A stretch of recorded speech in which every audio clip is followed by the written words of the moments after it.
Y está con nosotros Fernando Chanamba. Hola, ¿qué hace tanto tiempo? Tanto tiempo, es verdad. ¿Cómo andamos? Todo bien, todo bien. Néstor, Gustavo, gracias por la invitación. No, por favor, justamente hoy al mediodía hablábamos y le digo, mirá, nos interesa tener la versión de alguien joven. Te voy a meter en un compromiso. Sí, ¿Cuántos años tenés, Fer? 29. Recién cumplido. Bueno, esto para mostrarle de que pertenece a una generación lejana. Aunque no parezca, porque por ahí me dicen que estamos parecidos de edad. Sí. Es un millennial joven. ¿Eh? Millennial joven, no ese. es centennial. Bueno. Exactamente. ¿Cómo estás viendo? Viejo para centennial. Sí, tal cual. Ya hay nuevas generaciones todavía. Particularmente, ¿cómo estás viendo lo que estamos viviendo y la práctica del periodismo, Fer? El periodismo hoy yo, desde mi punto de vista, creo que está viviendo un momento tan difícil como el hecho de quizás no poder llegar a expresar lo que uno piensa, ¿no? Porque lo decía también en otro programa, quizás voy a ser un poco reiterativo con esto, pero es tan difícil que hoy no te posicionen en un lado de la grieta, porque si vos decís que el gobierno está haciendo algo bien, ya te catalogan del lado libertario. Si venís, lo criticás y te vas del otro lado, ya sos kirchnerista, peronista y todo. Es como que la grieta... Cuca. Claro. La grieta que antes venían a cerrar creo que está más abierta que nunca.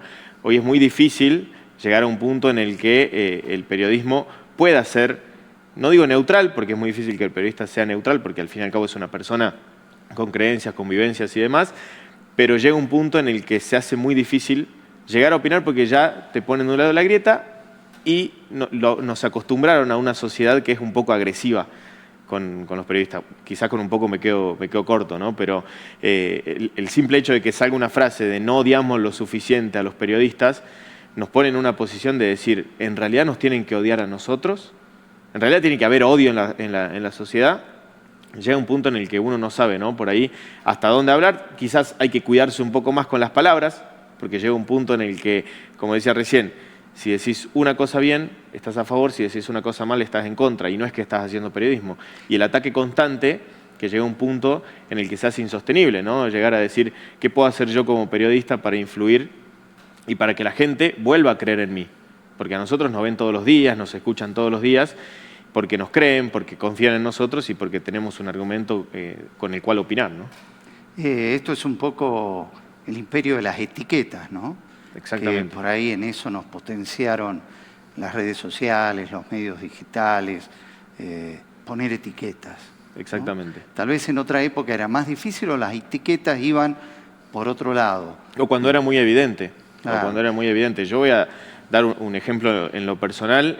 Aquí por Canal 10 yo conduzco un programa mano a mano, los jueves a la noche, que es política.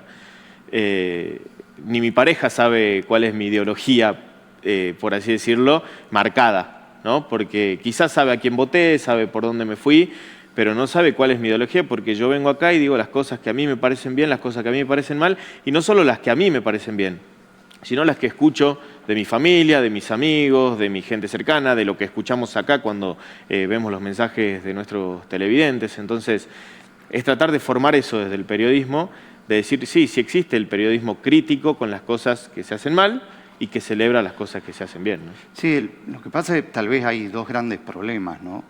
Uno de la política de estos tiempos, que en vez de buscar soluciones, lo que hace es tratar de ganar elecciones y luego sostenerse en el poder.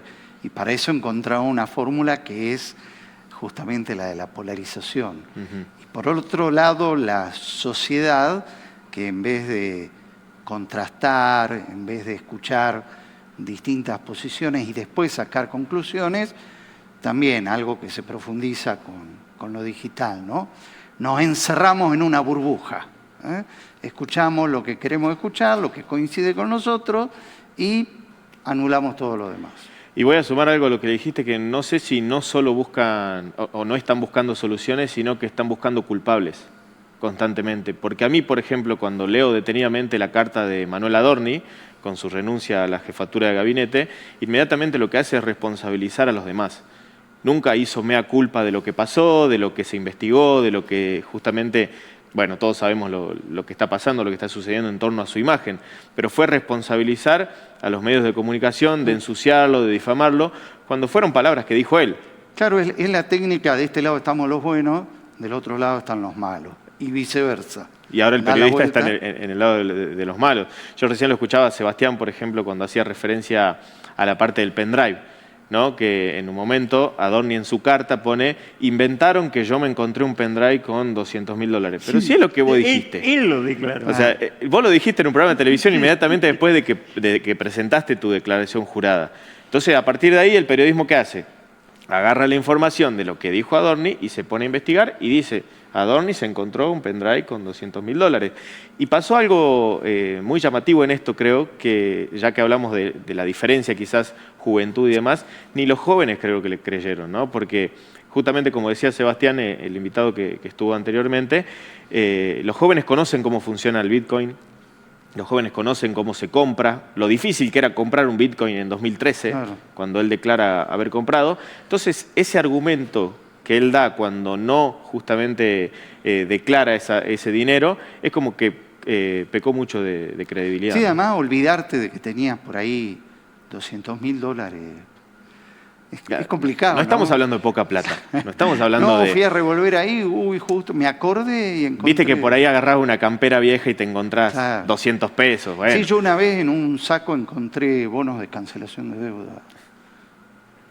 Pero no, eran de $200.000. No, ahí los tengo de colección, ¿Y la por ahí clave? capaz que ¿Tenía en la el futuro... clave?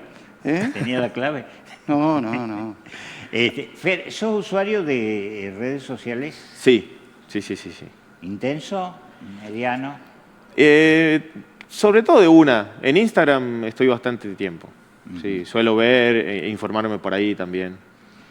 ¿Y ves que las redes sociales de pronto arman un círculo cerrado y ahí se potencia todo esto que estabas describiendo? Lo que pasa es que justamente a raíz del argumento de no escuchar a los periodistas, de odiarlos, de ir a ese extremo, quizás se dejó de consumir, ¿no?, la televisión y la radio tradicional como la conocemos, y lo relaciono con lo que decía Gustavo recién.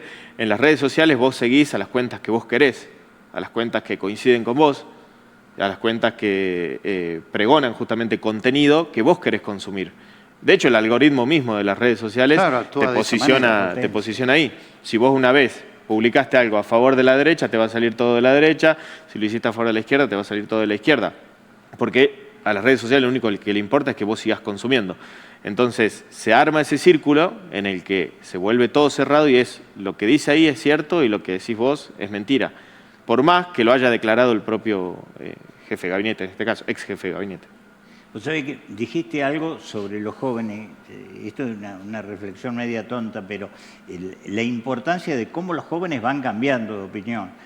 Yo recuerdo cuando el kirchnerismo se apuntaba en los jóvenes y decía, los de 16 años pueden votar. Tal cual. Resulta que los de 16 años terminaron votándolo a Milei. Guarda que no vuelva a pasar algo parecido. Lo votaron a Milei, pero dentro de unos años puede que cambien de pensamiento.